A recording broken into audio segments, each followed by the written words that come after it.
4281.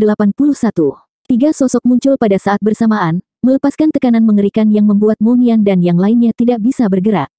Mereka bertiga memiliki aura ahli setengah langkah abadi. Namun, aura mereka 10 kali lebih kuat daripada aura setengah langkah Eternals biasa. Kehadiran mereka seketika membuat orang merasa putus asa, seolah ada 3 gunung raksasa yang menghalangi jalan mereka. Kamu sungguh luar biasa. Bakat yang tak tertandingi, potensi yang tak terbatas, namun juga kecerdikan yang tak terhingga. Seluruh medan perang berada di bawah kendali Anda. Long Chen, aku sangat mengagumimu.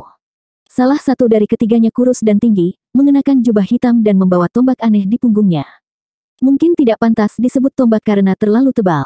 Bentuknya lebih mirip pilar dan setebal paha orang normal.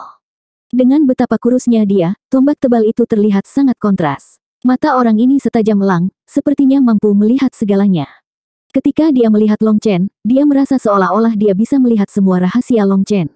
Yang mengejutkan, sebenarnya ada 2 pupil di masing-masing matanya yang dalam. Sayang sekali, entah Anda sangat sombong atau terlalu mendominasi, Anda tidak seharusnya melawan Dewa Brahma. Semua yang melawan Dewa Brahma berakhir dengan nasib yang sama, mati, kata pria bertubuh besar di samping pria berjubah hitam. Pria ini berbadan tegap dan mengenakan kulit binatang tanpa lengan. Kulitnya yang terbuka memiliki rona seperti tembaga dan ditutupi dengan tanda padat sehingga menyerupai sisik. Ki darahnya luar biasa, dan suaranya seperti guntur. Meskipun dia hanya berbicara dengan suara normal, suaranya masih bergemuruh di telinga orang-orang, membuat mereka pusing sekali. Jika tebakanku benar, kamu seharusnya menjadi 2 dari 8 Panglima Agung Dewa Brahma, kata Long Chen dengan dingin. Hahaha, lumayan. Aku tidak memujimu tanpa alasan. Kamu benar-benar pintar. Berbicara dengan orang pintar memang menghemat energi. Pria berjubah hitam itu tertawa. Dia tiba-tiba menoleh ke orang ketiga. Saudara Yan, bagaimana menurutmu? Apakah kamu ingin membalaskan dendam adikmu secara pribadi? Pria itu melangkah maju. Dia diselimuti api hitam dan menatap Long Chen dengan dingin. Serahkan biji teratai emas. Ah, aku mengerti, kamu juga putra Yan Su. Kamu adalah kakak laki-laki Yan Hong. Niat membunuh Long Chen langsung terpicu. Permusuhannya dengan Yan Hong berasal dari niat Yan Hong untuk melahap Yu Qingxuan. Terlebih lagi, api Yan Su pada dasarnya adalah api yang jahat dan jahat. Ia ingin melahap semua api lainnya. Ia memiliki kemampuan melahap yang mengerikan, namun benih teratai emas di ruang kekacauan utama Long Chen tampaknya mampu melawannya. Jadi orang ini datang untuk itu. Namun, bahkan jika Long Chen benar-benar menyerahkan benih teratai emas, orang ini pasti akan tetap membunuhnya dan Yu Qingxuan untuk mengambil apinya. Saya, Yan Chang, tidak menyukai orang pintar, saya juga tidak suka membuang-buang kata. Serahkan benih teratai emas, atau aku akan mulai membunuh orang-orang di sampingmu satu persatu. Orang ini adalah putra ketiga Yan Su, Yan Chang. Dia menatap Long Chen dengan dingin, dan api hitam muncul di belakangnya. Itu seperti api neraka. Lalu kenapa kamu tidak mencobanya saja? Long Chen meraung marah, niat membunuhnya meledak di depan ancaman ini. Saat niat membunuhnya berkobar, pancaran cahaya surgawi keemasan perlahan-lahan muncul di sekelilingnya.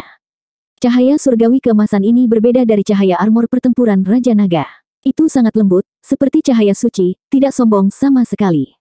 Saat cahaya keemasan ini muncul, pupil Yan Chang sedikit menyusut. Senyuman kejam dan buas kemudian muncul di wajahnya. Bagus, sangat bagus, luar biasa. Perjalanan ini tidak sia-sia. Itu masih ada padamu. Kalian berdua, aku ingin biji teratai emas di tubuhnya. Sedangkan sisanya, terserah kalian berdua. Maka ini akan menjadi sederhana. Pria berjubah hitam itu tersenyum. Dia tiba-tiba mengulurkan tangannya ke arah Long Chen. Saat dia mengulurkan tangannya, semua orang, termasuk Long Chen, batuk seteguk darah. Energi aneh kemudian mengalir ke tubuh mereka melalui setiap lubang, tidak ada yang menolaknya. Kekuatan Brahma. Long Chen sangat marah. Ini adalah energi keyakinan Dewa Brahma, sebuah kekuatan yang melampaui batas hukum, sesuatu yang tidak dapat dipertahankan atau dilawan. Yan Chang mengincar benih teratai emas Long Chen, namun pancaran cahaya sucinya adalah sesuatu yang tidak berani dia lawan. Oleh karena itu, dia menggunakan pria berjubah hitam ini untuk membunuh Long Chen. Mati. Long Chen mengatupkan giginya dan mengabaikan kekuatan spiritualnya yang berlebihan.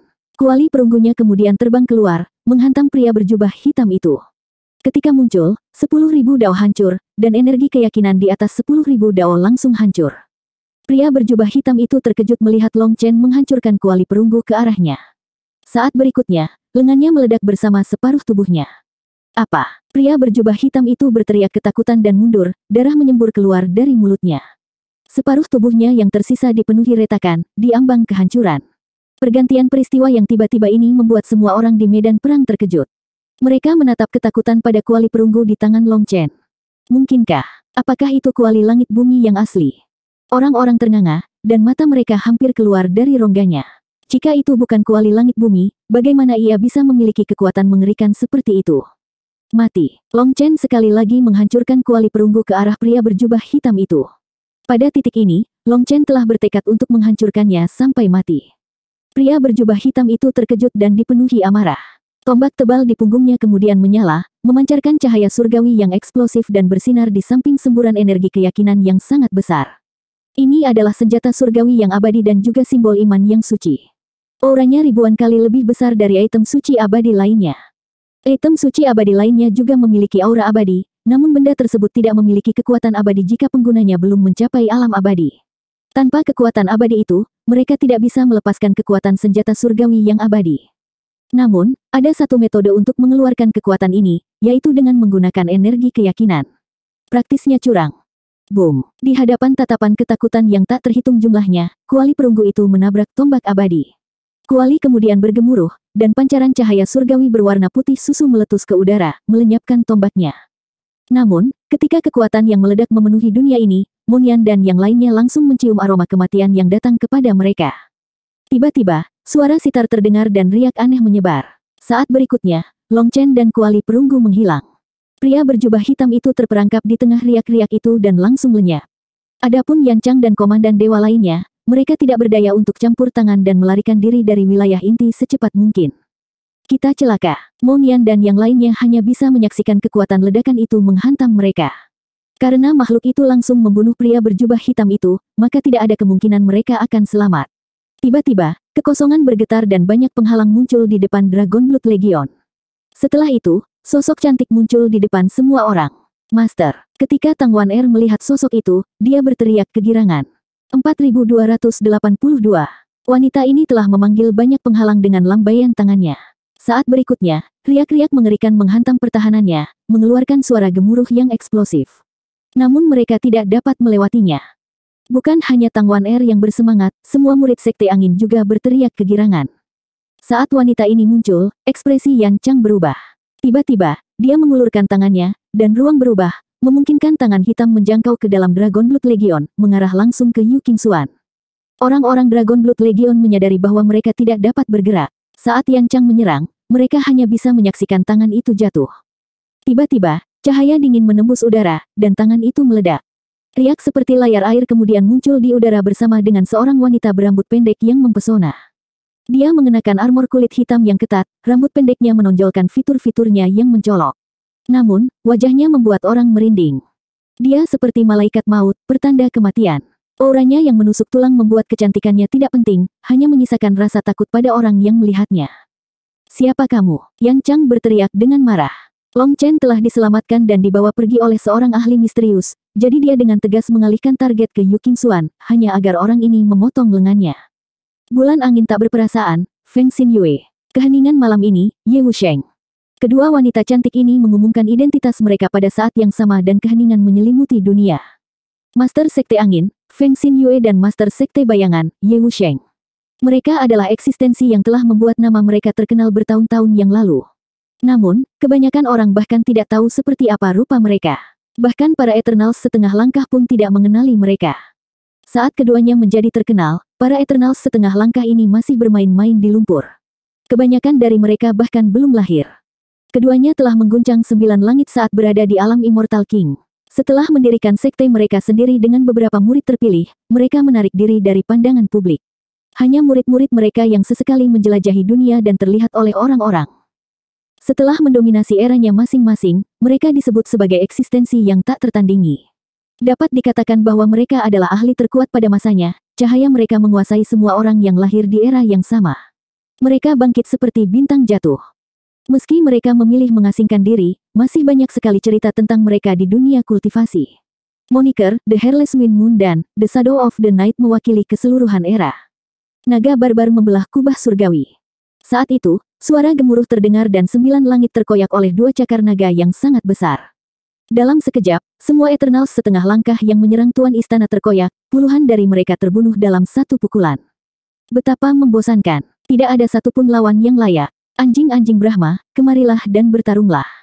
Ketua istana berjalan mendekat, niat bertarungnya masih berkobar. Setiap langkah yang diambilnya menyebabkan dunia bergidik seolah-olah akan hancur. Tuan istana telah membuat terobosan lain. Bai Zantang menatap tuan istana dengan kaget. Sepertinya dia memahami sesuatu di istana Cakrawala Tinggi, sehingga menghasilkan terobosan ini, kata Ibu Bai Sisi. Ibu Bai Xiaole tersenyum dan ketegangan hilang dari tubuhnya. Jadi kami tidak mengkhawatirkan apapun. Tampaknya semuanya terkendali. Bai Zantang dan yang lainnya mengangguk. Tuan istana sebenarnya menyembunyikan kekuatannya sepanjang waktu. Ini adalah sesuatu yang sulit dipercaya bagi mereka. Bagaimanapun juga, penguasa istana bukanlah orang yang berkepala dingin. Mereka tidak tahu apa yang menyebabkan orang gila ini bertahan selama ini. Silsilah Yan suku akan mengingat hutang ini. Kami akan menyelesaikannya dengan ras manusiamu di lain hari. Yang Chang mendengus dan tiba-tiba berubah menjadi api hitam sebelum menghilang. Feng Xin Yue, Ye Wusheng, apakah kamu benar-benar ingin menantang Dewa Brahma? Teriak pakar besar itu. Dia baru saja kehilangan salah satu rekannya dan jelas-jelas takut pada mereka berdua. Jadi, meski dia berteriak, dia jelas tidak sombong seperti sebelumnya. Apakah Dewa Brahma mengatakan itu kepadaku secara pribadi atau bahkan Valentine Night? Sedangkan bagi Anda tidak memenuhi syarat. Kembalilah dan beritahu Dewa Brahma bahwa tidak peduli seberapa dalam rencana yang dia buat, tidak ada rencana yang mudah dilakukan. Rencana manusia tidak dapat menandingi rencana langit. Gerbang ini akhirnya tidak dibuka. Biarkan dia memikirkan langkah selanjutnya, jawab Ye Wusheng dengan dingin. Kami tidak akan membunuhmu. Enyahlah, tambah Feng Xin Yue dengan acuh tak acuh. Aku juga tidak akan membunuhmu. Namun, saya mendengar bahwa Anda memiliki kemampuan untuk menggunakan sebagian dari kekuatan Dewa Brahma. Mengapa kita tidak bertukar petunjuk sebelum Anda pergi? Tanya kepala istana. Aku akan melaporkan kata-katamu kepada Dewa Brahma. Tunggu saja. Pakar besar itu terbang menjauh, menghilang dalam sekejap mata. Yang Chang melarikan diri, salah satu dari 8 komandan Dewa Agung dibunuh, dan yang lainnya melarikan diri. Terlebih lagi, semua orang abadi setengah langkah yang menyerang tuan istana telah dibunuh. Pada saat ini, para ahli dari berbagai ras menemukan bahwa situasi telah berubah drastis bagi mereka. Semua orang sudah lama berpencar seperti burung dan binatang, jadi sekarang yang tersisa di medan perang hanyalah mereka. Betapa membosankan. Kenapa kamu tidak membunuh mereka semua saja? Begitu banyak dari mereka yang lolos. Tuan istana mengerutkan keningnya dengan kesal. Saat ini, Feng Xin Yue berjalan ke arah Tang Wan Er dan memegang tangannya dengan tatapan memanjakan. Dia dengan acuh tak acuh berkata, jika Anda ingin menyalahkan seseorang, salahkan Dekan Bai Anda. Dialah yang meminta kami untuk tidak mengambil tindakan sampai titik kritis. Tuan, di mana Long Chen? Apakah kamu menyuruhnya pergi? Tang Wan Er menarik tangan Feng Xin Yue dengan cemas. Feng Xin Yue menggelengkan kepalanya. Saya tidak menyelamatkannya. Wanita lain berjubah ungu yang melakukannya. Jubah ungu. Saya tidak melihat orang seperti itu, kata Tang Wan Er dengan heran. Meng Qi dan yang lainnya juga menatap dengan tidak percaya. Mereka hanya mendengar suara sitar dan kemudian riak menyebar. Setelah itu, Long Chen menghilang. Tuan, mengapa Anda tidak muncul lebih awal? Mengapa tidak menangani semua orang itu sekaligus? Kami hampir mati karena ketakutan, keluh salah satu murid Sekte Angin. Keluhan murid itu tidak membuat marah Feng Xin Yue, dan dia hanya tersenyum. Pertempuran ini sebenarnya adalah ujian bagi Long Chen. Ujian apa? Tang Wan Er memiringkan kepalanya dengan bingung. Sebuah ujian untuk melihat apakah dia layak kita mempertaruhkan hidup kita demi dia, jawab Feng Xin Yue dengan sungguh-sungguh. Dan hasilnya, tanya Tang Wan Er buru-buru. Saat itu, suara gemuruh terdengar, dan dunia berguncang. Suara itu berasal dari prefektur Sage King.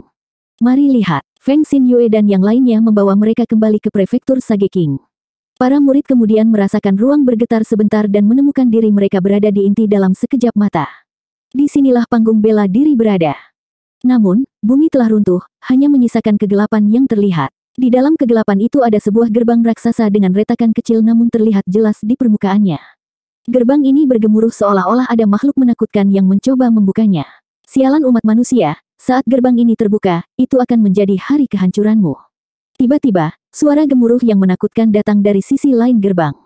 Setelah itu, tangisan kaget terdengar. Seorang ahli abadi. 4283. Suara menakutkan ini datang dari sisi lain gerbang sebelumnya. Namun, pada saat itu, fokus semua orang tertuju pada panggung bela diri Sage King. Mereka menduga itu adalah suara seorang ahli abadi. Sekarang mereka berada tepat di sebelah gerbang, suara itu menjadi lebih jelas. Gerbang itu memblokir sebagian besar kekuatannya, tapi mereka masih bisa merasakan fluktuasi abadi yang menakutkan. Bodoh, jika kamu punya nyali, keluarlah dan bertarung. Biarkan saya melihat betapa kuatnya seorang ahli abadi, teriak kepala istana sebagai tanggapan atas provokasi makhluk tak dikenal ini. Pemimpin istana adalah orang gila yang haus akan pertempuran. Bahkan dalam pertarungan ini, dia belum menggunakan kekuatan penuhnya. Akibatnya, dia tidak senang dengan kurangnya lawan dan ingin melampiaskannya sepenuhnya. Mendengar ini, makhluk tak dikenal di sisi lain gerbang tampak marah dan menyerang gerbang dengan gila-gilaan. Namun, gerbang itu hanya bergemuruh tanpa bergerak sedikit pun. Semua orang terkejut dengan hal ini. Bahkan seorang ahli abadi tidak dapat membuka gerbang ini. Apa arti gerbang ini? Rencana Dewa Brahma tidak pernah kecil. Dia menggunakan kekuatan luar untuk secara paksa mengaktifkan panggung bela diri Sage King, ingin menggunakan kekuatan keberuntungan karma untuk membuka gerbang ini. Sayangnya, dia tidak menyangka rencana ini akan dirusak oleh Long Chen.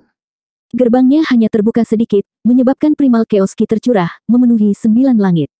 Juga, sebelum primal chaos ki di kedua sisi stabil, gerbang ini tidak dapat dibuka. Long Chen telah memberi cukup banyak waktu bagi umat manusia. Paling tidak, umat manusia akan dapat dengan bebas menyerap ki primal chaos untuk dikembangkan selama setahun. Namun dengan waktu penyangga 1 tahun ini, umat manusia akan mampu melahirkan sekelompok ahli yang kuat. Pada saat ini adalah hasil terbaik. Feng Xin Yue memeriksa gerbang dan tersenyum.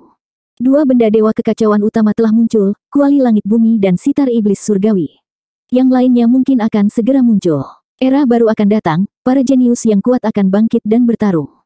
Namun, 9 langit dan 10 daratan masih dalam masa pemulihan, namun pertempuran kekacauan baru akan segera terjadi. Masih belum pasti apakah 9 langit dan 10 negeri akan bertahan atau lenyap selamanya. Suara lain terdengar saat ini. Dekan, para murid akademi berteriak. Dekan Bai Letian juga muncul, dan sepertinya dia telah hadir selama ini. Feng Xin Yue menggelengkan kepalanya. Sebenarnya, dari 10 item suci kekacauan utama, hanya sitar iblis surgawi yang muncul. Terlebih lagi, dari apa yang kami lihat, sepertinya dia mengenali seorang master. Wanita berjubah ungu itu seharusnya menjadi salah satu kekasih Long Chen, bukan? Wan Er, kamu harus mengenalnya. Wanita berjubah ungu, mungkinkah? Ziyan, Meng Qi, Chu Yao, Tang Wan Er, Ye Ziqiu, Dong Mingyu, dan yang lainnya berteriak pada saat bersamaan. Hanya Ziyan yang dikenal mengenakan jubah ungu. Jika itu benar-benar kakak Ziyan, mengapa dia tidak menyambut kita? Tanya Tang Wan Er dengan kecewa. Ziyan ditipu oleh Istana Abadi Musik Ilusi dan bertarung melawan Long Chen beberapa kali. Mungkin dia belum menyelesaikan simpul di hatinya, jadi dia tidak ingin melihat kita, tebak Meng Qi. Mendengar itu, semua orang memahami perasaannya. Meskipun Ziyan pada akhirnya berjalan bersama Long Chen dan bertarung bersama mereka dalam pertempuran terakhir di benua surga bela diri, mereka masih bisa merasakan bahwa Ziyan tidak cocok di antara mereka dengan sempurna. Bagaimanapun, batinnya tetap diganggu oleh rasa bersalah dan celaan pada diri sendiri. Meng Qi dan yang lainnya bahkan khawatir dia akan kebingungan karena beban ini. Jika orang yang menyelamatkan Long Chen adalah wanita berjubah ungu yang melakukan satu gerakan dan langsung menghilang, tidak mau dilihat oleh orang lain, kemungkinan besar itu adalah Ziyan. Setelah sampai pada kesimpulan bahwa Ziyan telah menyelamatkan Long Chen, hati mereka menjadi tenang. Tidak peduli apapun, Ziyan tidak akan menyakiti Long Chen. Jika wanita berjubah ungu itu adalah Ziyan milikmu, maka dia sungguh luar biasa. Dia telah mendapatkan persetujuan dari benda dewa kekacauan utama, sitar iblis surgawi. Meskipun dia hanya memetik satu senar sitarnya, itu adalah bukti bahwa sitar iblis surgawi telah mengenalinya sebagai tuannya. Sitar iblis surgawi adalah satu-satunya dari 10 item suci tertinggi yang muncul secara penuh sejauh ini. Adapun kuali bumi Long Chen, saat ini hanya dapat dihitung setengahnya. Earth Cauldron miliknya bukanlah senjata bertarung, jadi dia tidak bisa memanfaatkan kemampuan surgawinya. Saat ini, hanya dapat dikatakan bahwa 1/2 item suci primal chaos telah muncul, dan juga sedikit, kata Feng Xin Yue. Apa itu? Tanya Tang Wan Er. Murid-murid sekte angin sangat berbeda dari murid-murid sekte lain. Mereka rukun dengan ketua sekte mereka dan tidak menahan diri ketika berbicara dengannya. Feng Xin Yue hanya menatap Dong Mingyu dan tersenyum, tidak mengatakan apapun. Namun, tampilan yang satu ini cukup mengejutkan Dong Mingyu. Sebenarnya, dia pernah bertanya kepada tuannya tentang belatinya, tapi tuannya menolak menceritakan apapun padanya. Sekarang setelah Feng Xin Yue mengatakan ini, Dong Mingyu menyadari bahwa belati aneh yang diberikan Long Chen padanya sebenarnya adalah benda dewa kekacauan utama.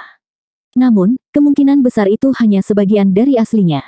Ini menjelaskan kekuatannya yang luar biasa untuk menembus apapun. Kehangatan muncul dalam diri Dong Mingyu saat dia menyadari bahwa Long Chen telah menganugerahkan artefak yang begitu berharga kepadanya. Tindakan ini saja sudah menjadi bukti bahwa Long Chen selalu sangat menyayanginya. Meng Qi menangkupkan tinjunya ke Feng Xin Yue dengan hormat. Senior, kamu mengatakan bahwa kamu mengawasi kami sepanjang waktu dan ini adalah ujian bagi Long Chen. Apa hasil tes ini? Feng Xin Yue tersenyum. Kalian semua adalah saudara perempuan Wan Er. Kami adalah keluarga, jadi tidak perlu terikat dengan formalitas. Sebenarnya, itu tidak dianggap sebagai ujian. Kami hanya ingin melihat apakah Long Chen layak mempertaruhkan hidup kami demi dia. Juga, Wan Er sudah lama memberitahuku segalanya tentang dia. Dia memujinya setinggi langit, mengatakan bahwa dia adalah pria paling karismatik yang pernah ada. Master, Tang Wan Er berteriak karena malu. Feng Xin Yue tersenyum dan melanjutkan. Ketika saya melihat Long Chen, saya menemukan bahwa dia benar-benar pria dengan karisma yang mengejutkan. Jika aku masih muda, mungkin aku juga ingin menjadi saudara perempuan Wan Er. Kalau begitu aku akan memanggilmu kakak perempuan di masa depan, terkikik Tang Wan Er. Feng Xin Yue dengan ringan menamparkan punggung Tang Wan Er. Dasar gadis nakal, jangan main-main dengan senioritas. Haha, kembali ke pokok permasalahan, selain menguji bakat dan potensi Long Chen, yang paling kami pedulikan adalah karakternya. Sepanjang sejarah, umat manusia tidak pernah kekurangan melahirkan para jenius surgawi yang sangat berbakat atau ahli strategi yang sangat cerdas. Namun umat manusia tidak pernah menghasilkan orang yang mampu menyatukan seluruh umat manusia. Semua jenius surgawi itu tidak memiliki karisma yang membuat orang lain bersedia mengikuti mereka sampai mati. Oleh karena itu, umat manusia selalu menjadi sepiring pasir lepas, tidak dapat bersatu. Itulah satu-satunya alasan umat manusia diintimidasi oleh ras lain dan menurun hingga mencapai titik di mana ia berada pada nafas terakhirnya. Tang Wan Er terkikik dan bertanya, "Jadi, apa hasil tesnya? Apakah kamu tidak melihatnya sendiri? Bahkan orang yang tidak mengenalnya pun rela mempertaruhkan nyawanya demi dia. Apakah kami perlu mengatakan sesuatu lagi?" Feng Xin Yue memandang orang-orang di sisi Dragon Blood Legion. "Kami bersedia mempertaruhkan nyawa kami demi Brother Long karena dia bersedia melakukan hal yang sama untuk kami. Kita semua adalah saudara sejati," teriak salah satu pakar itu. Bahkan di hadapan ahli seperti Feng Xin Yue dan Ye Wusheng, orang-orang ini masih berteriak setuju. Terlebih lagi, suara mereka penuh kebanggaan. Hari ini adalah hari yang tidak akan pernah mereka lupakan. Mampu bertarung bersama seorang jenius surgawi yang tiada taranya seperti Long Chen adalah kehormatan terbesar dalam hidup mereka. Selain itu, Long Chen bahkan telah mempertaruhkan nyawanya untuk mereka beberapa kali dalam pertempuran ini.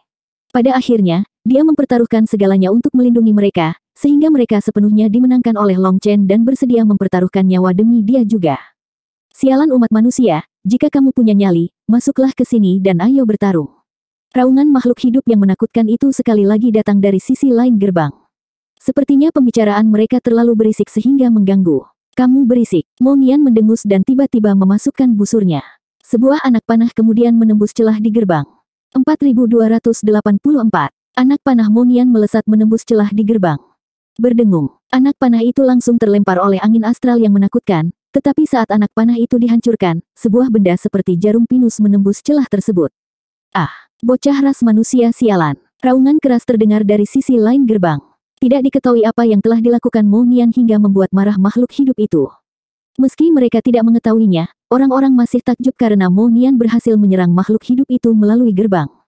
"Senior, bagaimana denganku? Mungkin Anda harus menguji saya juga. Kamu tidak bisa menyerahkan semua hal baik pada Long Chen." Mo Nian menangkupkan tinjunya ke Feng Xin Yue. Feng Xin Yue memandangnya dan menggelengkan kepalanya. "Nak, kamu terlalu suka pamer dan kurang mantap. Akan sulit bagi Anda untuk menjadi seorang pemimpin." "Apa? Saya sebenarnya sangat mantap sebagai pribadi. Setidaknya, aku lebih mantap dari Long Chen.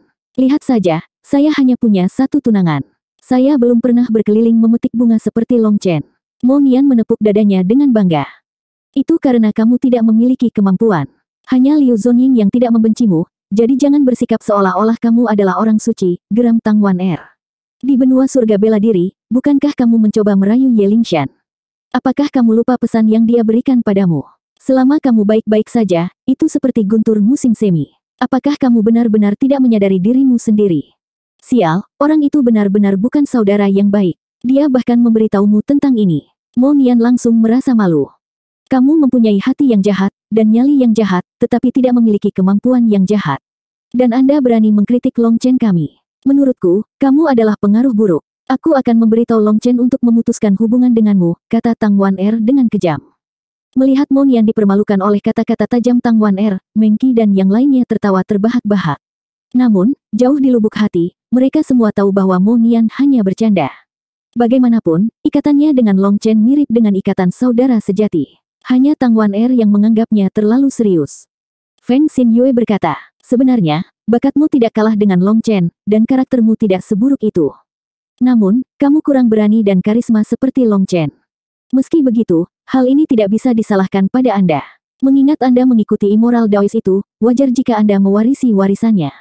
Penganut Tao yang tidak bermoral tidak pernah menerima penderitaan. Padahal, menurutnya, selama tidak mendapat keuntungan, itu terhitung kerugian. Namun terlalu fokus pada keuntungan jangka pendek akan mempengaruhi kemampuan seseorang untuk melihat lebih jauh dan tidak menguntungkan dalam jangka panjang.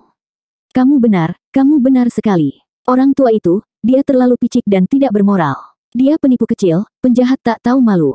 Mo Nian mengangguk penuh semangat. Mendengar ini, semua orang terkejut. Semua orang tahu bahwa seorang guru harus dihormati, tetapi Mo Nian sebenarnya berbicara tentang tuannya seperti ini. Bukankah itu terlalu tidak berbakti? Namun, kamu tidak boleh memprovokasi tuanmu. Dia memiliki banyak kemampuan yang belum dia bagikan kepadamu, saran Feng Xinyue. Dia memiliki lebih banyak kemampuan. Mo Nian terkejut. Apakah menurutmu dia hanya tahu cara lari dan merampok kuburan? Aku sangat mengenal tuanmu. Kekuatannya sangat mengejutkan, jadi kamu harus belajar lebih banyak darinya. Saya telah memperhatikan cara Anda bertarung, jadi saya tahu bahwa dia belum memberikan satu pun teknik puncak istana tanpa batas kepada Anda, kata Feng Xinyue. Mo Nian mengamuk. Hantu tua berhati hitam itu. Aku telah menyerahkan begitu banyak harta kepadanya, dan dia bahkan tidak memberiku apapun. Kenyataannya, immoral Daois telah meyakinkan Mo Nian bahwa dia telah mewariskan seluruh warisannya kepadanya. Namun, seluruh warisan ini hanya tentang kuburan dan pelarian, tidak lebih. Hasilnya, pencapaian Mo Nian saat ini dalam pertarungan adalah berkat usahanya sendiri. Ia bisa dikatakan telah menyelesaikan masa magangnya dan mulai mencari nafkah untuk dirinya sendiri. Tetapi setiap kali dia bertemu dengan immoral Daois, semua harta barunya akan dijarah. Immoral Daois bahkan tanpa malu-malu mengatakan bahwa itu adalah biaya sekte, mengatakan bahwa itu adalah tradisi istana tanpa batas, sebuah investasi untuk masa depan. Memikirkan berapa kali dia dirampok dengan sia-sia, Mo Nian sangat marah. Akan menjadi satu hal jika Mo Nian bahkan tidak memberinya apapun, tetapi mengambil semua hartanya dan tidak mengajarinya apapun.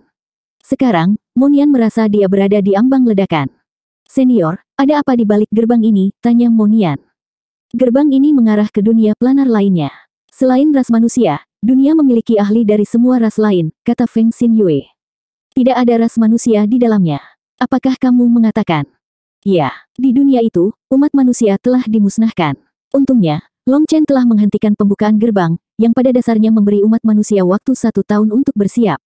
Sekitar 1 tahun dari sekarang, primal Keoski dan hukum kedua dunia akan mencapai keseimbangan, dan gerbangnya bisa dibuka.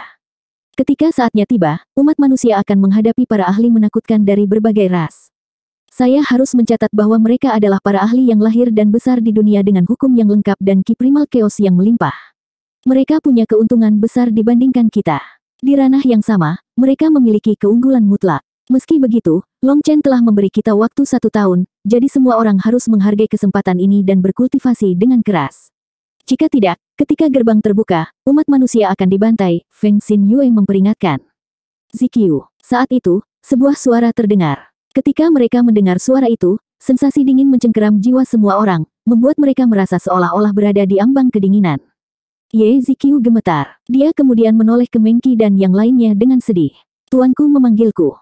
Adik yang baik, pergi. Kita akan segera bertemu lagi, Mengqi menghibur. Ye Ziqiu mengangguk dan melambaikan tangan.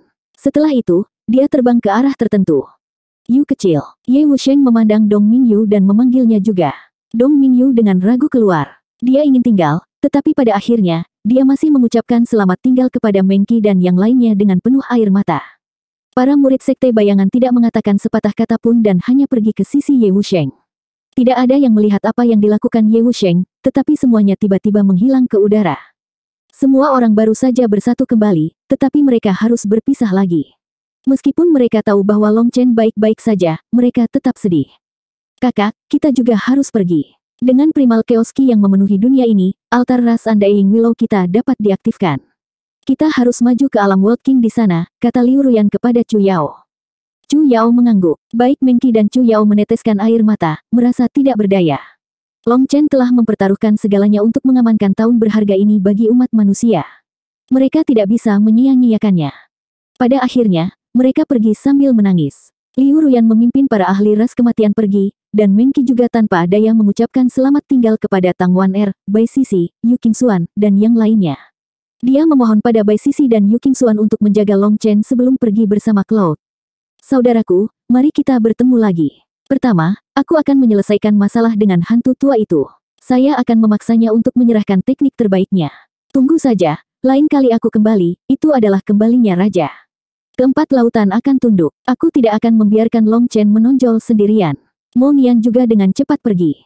Saat itu, teriakan menggelegar terdengar. Aman, saatnya pulang ke rumah dan makan daging. Tidak, aku tidak pergi. Aku ingin bersama kakak Long. Aman langsung berteriak balik. Sekelompok raksasa lain telah muncul di kejauhan, ki darah mereka yang menggemparkan membuat semua orang yang hadir tercekik. Setiap langkah mereka membuat dunia berguncang. Aman, patuhlah. Setelah kamu dewasa, inilah saatnya bagi kita untuk menikah dan memiliki anak. Suara lembut dan penuh kasih sayang terdengar. Saat Guoran dan yang lainnya menelusuri asal-usul suara itu, rahang mereka ternganga karena takjub. Ya dewa, 4285. Di antara ahli baru ras barbar ini, ada satu prajurit wanita yang menonjol, membuat mata Guoran dan yang lainnya melotot. Wanita ini bahkan lebih besar dan lebih kuat dari Aman, dan ki darahnya juga jauh lebih kuat. Auranya sama sekali tidak kalah dengan Eternals setengah langkah.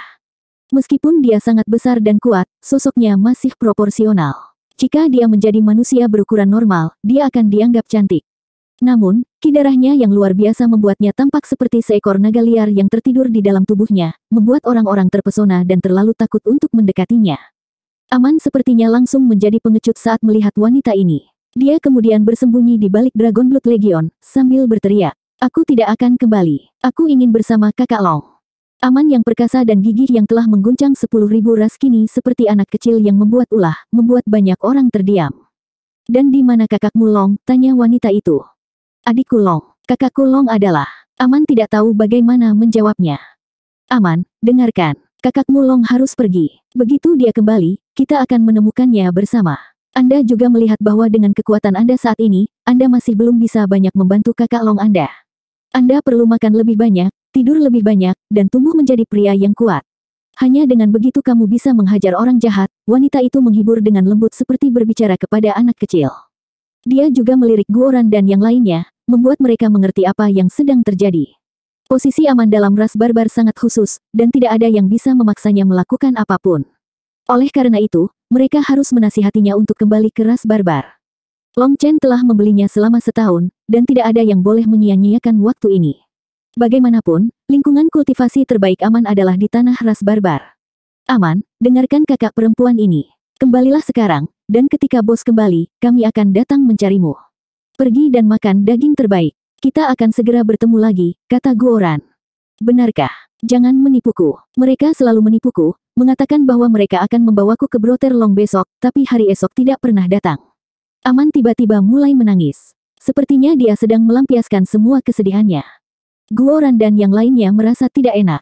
Menipu anak yang baik dan naif seperti Aman sangatlah kejam. Namun, jika mereka tidak mengatakan ini, Aman tidak akan pergi. Karena itu, Guoran memaksakan air matanya untuk berhenti dan tersenyum. Adikku, bagaimana kami bisa menipumu? Kembalilah, makan beberapa kali, tidur sebentar, dan kita akan bertemu lagi. Baiklah, aku akan mendengarkanmu. Kamu harus datang mencariku. Aman akhirnya mengiyakan. Baru pada saat itulah wanita dari ras barbar menghampiri mereka dan menarik Aman ke atas. Kepada Guoran dan yang lainnya, dia memberi peringatan sekilas. Sejujurnya, kami tidak menyukai umat manusia, dan kami tidak setuju Aman pergi bersama kalian. Kami tidak akan membiarkan calon raja kami mengikuti manusia. Namun, Long Chen telah mengubah pendapat kami tentang umat manusia, jadi kami bersedia memberi Anda satu kesempatan. Saya harap umat manusia Anda tidak akan mengecewakan kami lagi. Guoran bingung, tidak tahu apa yang dia bicarakan. Namun, dia dengan sungguh-sungguh bersumpah. Saya mungkin tidak tahu apa yang Anda bicarakan, tapi karena bos tidak ada di sini, saya akan menanggapi dengan kata-kata bos. Pertama, Aman adalah saudara kita, dan kita akan berjalan melewati pegunungan pedang demi saudara kita yang manapun. Kami akan mengorbankan hidup kami dan dihancurkan menjadi debu demi saudara-saudara kami. Kedua, dari atas ke bawah, Dragon Blood Legion kita penuh dengan pria bertulang besi. Kami tidak takut dengan lautan darah atau tumpukan mayat. Kami tidak membutuhkan belas kasihan atau bantuan siapapun. Ketiga, perkataan Dragon Blood Legion kita bernilai emas. Permusuhan harus dibalas, dan kebaikan harus dibalas. Siapapun yang membantu kami akan diingat. Jika Anda tidak menyukai kami, Anda tidak perlu bergabung dengan kami karena aman. Kita masing-masing dapat mengurus urusan kita sendiri. Namun jika aman dalam masalah, Anda harus memberi tahu kami. Sekalipun kami harus melintasi 9 langit, kami akan datang membantu Anda. Kamu harus berjanji padaku, jika tidak, bahkan jika bos tidak hadir, Dragon Blood Legion kita akan bertarung sampai orang terakhir untuk mencegahmu membawa aman pergi. Kata-kata Guoran sopan namun pantang menyerah. Itu karena perkataan wanita barbar itu membuatnya kesal. Seolah-olah dia berbicara kepada mereka dari posisi tinggi dan secara praktis merasa kasihan pada mereka seolah-olah mereka mencoba memohon bantuan ras barbar, seperti mereka mencoba untuk bangkit dengan bantuan ras barbar. Bagaimanapun juga, setiap orang di Dragon Blood Legion memiliki harga diri yang sangat besar, sehingga mereka tidak dapat menerima penghinaan seperti itu. Mungkin jika Aman tidak ada di sini, mereka akan menjadi bermusuhan. Ekspresi Aman juga berubah. Meskipun dia tidak terlalu pintar, dia bisa dengan jelas membedakan emosi orang. Apa yang sedang kamu lakukan? Apakah kamu mencoba membuat mereka marah? Teriak Aman pada wanita barbar itu. Wanita itu bingung. Dia bahkan tidak tahu apa yang membuat mereka begitu marah. Aku tidak akan kembali bersamamu. Aku tidak menginginkanmu. Aku tidak akan menikah denganmu. Aku membencimu. Aman dengan marah melepaskan tangannya. Karena lengah, dia tersandung ke belakang. Teman-teman muda, harap tenang. Anak-anak muda tidak tahu cara berbicara, jadi biarkan saya mengambil alih. Pada saat ini, seorang tetua dari ras barbar berjalan mendekat. Penatua ini juga bertubuh besar dan memiliki ki darah yang mengejutkan. Namun, dia memiliki wajah yang sangat baik, dan suaranya juga sangat lembut. Itu tidak seperti ras barbar lainnya di mana suara normal mereka seperti amukan guntur. Kakek, mata wanita itu memerah dan dia menangis dengan sedih. Sebenarnya, orang ini adalah pemimpin ras barbar. Namun, semua murid ras barbar memanggilnya kakek, bukan pemimpin ras. Pemimpin ras barbar melambaikan tangannya ke arah wanita itu, mengisyaratkan dia untuk diam. Kepada Guoran, dia berkata, "Kalian semua adalah anak-anak yang baik. Sudah bertahun-tahun sejak para jenius surgawi seperti Anda muncul di antara umat manusia. Saya harap Anda tidak menyalahkan Lovely. Ras barbar kami pernah sangat menderita di tangan ras manusia Anda, meninggalkan luka yang sangat dalam. Tapi ini adalah masa lalu, jadi jangan mengungkitnya sekarang. Anda semua harus bekerja keras untuk meningkatkan basis kultivasi Anda. Jangan buang waktu Long Chen berjuang keras untuk mengamankan kami." Hati Guoran dan yang lainnya bergetar saat mendengar ini. Tampaknya ada kaitannya dengan suatu sejarah yang ditutupi oleh umat manusia. Lagi pula, tidak ada kebencian yang mendalam tanpa sebab. Mungkin umat manusia benar-benar telah melakukan sesuatu yang buruk terhadap mereka. Kami akan mengikuti instruksi senior. Guoran menangkupkan tinjunya padanya. Aman, ucapkan selamat tinggal pada temanmu, kata pemimpin ras. Aman dengan enggan melambaikan tangan kepada Guoran dan yang lainnya. Tampaknya kakek ini adalah satu-satunya keberadaan yang Aman tidak berani memberontak. Namun, ketika Lovely mengulurkan tangan untuk memegang tangan Aman lagi, tangan itu terlempar lagi. Aman masih marah padanya. Pemimpin ras tidak bisa menahan diri untuk tidak menggelengkan kepalanya ketika dia melihat itu. Dia kemudian melambaikan tangan kepada Guoran dan yang lainnya sebelum memimpin para ahli ras barbar pergi. Namun, dia bahkan tidak melirik Feng Xin Yue, kepala istana, dekan, atau yang lainnya. Tampaknya Aman ini adalah reinkarnasi dari Raja Barbar dari ras barbar darah. Kejayaan ras Blood Barbarian mungkin akan bersinar sekali lagi. Feng Xin Yue bergumam ketika dia melihat mereka pergi, suaranya penuh dengan emosi. Reinkarnasi Raja Barbar. Semua orang berteriak kaget.